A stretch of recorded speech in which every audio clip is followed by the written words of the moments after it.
Danny Swift Garcia, after his loss to Errol Spence Jr., now says that he wants to follow up and he wants to go after being the 3-division champion. He wants to move up to 154 pounds. We gonna talk about it. What up, Fight World? It's your boy Ego, and I'm back with some more boxing. Make sure you smash the like button. Also, subscribe to my channel for the latest and greatest in boxing. If you want to become part of the gang, get the latest and greatest, smash the like button, hit the bell notifications so you stay up to date. Danny Garcia, he did an interview with South Box Radio. This is what he had to say. Honestly, I would like to go up to 154 pounds. Me and Keith Thurman can fight at 154 pounds. My goal in boxing was to be a 3-division world champion at 140, 147, and 154. I'll go up to 154, and I'm still a bigger name than all the dudes at 154. I'll get a couple fights to break myself in, and then I'll go for the gusto like I always do. Wow. Very interesting stuff from Danny Garcia. Now, Danny Garcia, and I think Angel Garcia, talk about Danny, champ of the world, talk about Philly. I speak the truth. Or you're American when you get the welfare check, eh? They both have talked about the idea of Danny going up to 154, but now after losing to Errol Spence, it looks like they're ready to pull the trigger. My thoughts, Danny Garcia is pretty big. You know, he's pretty big at welterweight. A lot of the fight fans don't really understand this aspect of the boxing game. Making weight is a summum, you know what I mean? And people don't take into consideration what these fighters go through, the mental anguish, the lack of, putting certain nutrients in your body when you're trying to flatten out and make weight.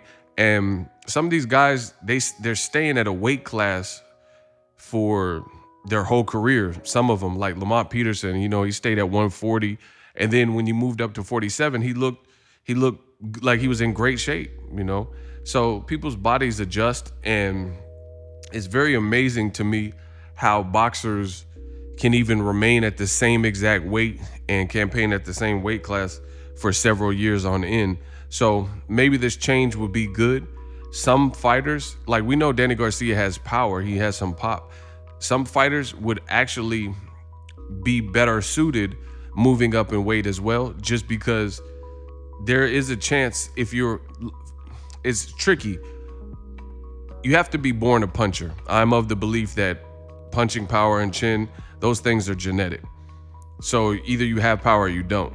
But guys who have shown and exuded power throughout their career, even in smaller divisions like 140, 147, like Danny Garcia, there's a chance that he goes up to 54 and he has even better power.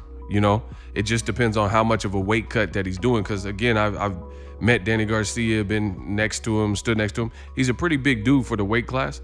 So if he's depleting too much and deteriorating too much muscle, there's a chance that he feels good and feels better. Like you look at Badu Jack, for example. He's a random person that came to mind. Badu Jack fought his last fight at like 190 something. But this is a guy who was campaigning at 168. So you see what I'm saying? These fighters oftentimes have these crazy weight cuts to campaign. And Badu Jack on the Mike Tyson, hi, it's me, Mike Tyson. I got my fight with Roy Jones on Thriller. I'm gonna be fighting. On that undercard, Badu Jack looked good, and it looked like he was hurting his opponent, Blake McKiernan, at different spots of the fight, and that was way up at 190. And this is a guy who came from 168, moved to 175, but then jumped up even more weight for that particular special Mike Tyson event. So guys can it's possible to carry up your power, especially, like I said, Badu Jack and guys like Danny Garcia. They got the basic fundamentals. They had some power at their previous division, and you're not depleting your body as much with a dramatic weight cut. And the other thing is Errol Spence beat him fair and square, and this could also be the reason Danny is resorting to thinking outside the box, because based on what I've seen, Errol Spence coming off an accident, coming off of a long layoff, Danny even in a rematch, I don't know anyone that even wants to see a rematch of that. You see what I'm saying? But even if they did a rematch, there's really no indication that it would be any different. So you stay at 47 for what? You already fought Errol. You already fought Keith one-time Thurman. You know, you already fought Sean Porter. So you would be sticking around hoping to get a Pacquiao fight. And we don't know how many fights he has. It's up to my promoter, Bob Adam, and you know, you stay at 47 for what? Terrence Crawford? You know, that's a difficult fight for anybody, you know, and I don't know how big it will be coming off of a loss. You fight you guys. So, you know, I actually don't mind it.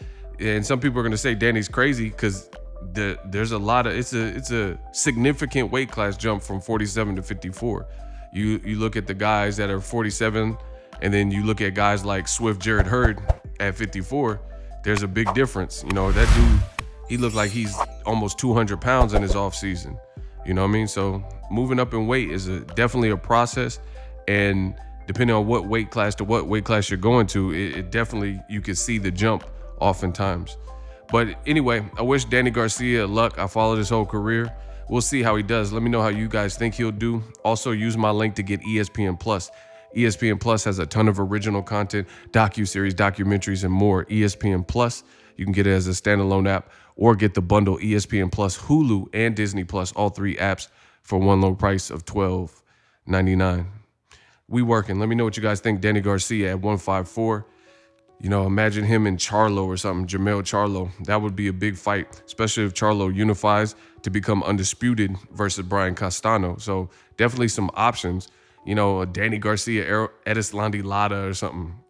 Or like he said, what if Keith Thurman, who said he was like 30 pounds heavy in his off season, he said he was like 180, 190 pounds or whatever. Maybe they could rematch at 154. You know, Sean Porter, maybe he fought at 165 in the amateurs. Maybe they could do that rematch at a higher weight. We'll see. We'll see what the future holds. But, you know, it's a good time to make that jump. Danny's talked about it for a while. And he could be trying to process the loss. You know, he could just say, hey, I lost. And maybe he thinks it's time to move up. But you see it a lot of times. Like Caleb Smith got whooped by Canelo. Now he said he's moving up to 175. So sometimes you see this after a loss when a fighter loses. Maybe that's part of the process of processing the loss. Maybe they think the weight and the weight cut contributed to the loss. So, you know, to each his own. Drop your thoughts in the comment section. We work. So if you enjoyed this video and want more content like this on the channel, you can show your appreciation by going to the PayPal donate button or the YouTube support button. And you can donate any amount that you feel is equivalent to the value of this video. Much more to come. Thank you guys for your support. Boxingego, the future of boxing.